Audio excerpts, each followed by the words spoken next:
Hai semuanya, saya Tung Tung Tung. Terima kasih untuk kalian yang sudah membuat kayu aneh ini dikenal banyak orang. Bersama kalian, Ramadan tahun ini penuh dengan cerita, tawa, dan kenangan indah. Tapi, di setiap cerita pasti ada akhirnya. Saya sangat senang sekali membangunkan kalian sahur. Hari ini, saya ingin berpamit ya. Jujur, hati ini berat, sedih rasanya meninggalkan kalian semua.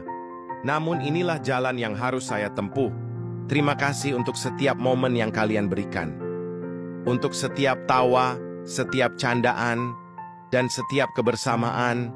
Semoga kita bisa bertemu lagi di Ramadan tahun depan, di bawah cahaya lampu pos ronda, di malam yang penuh kehangatan.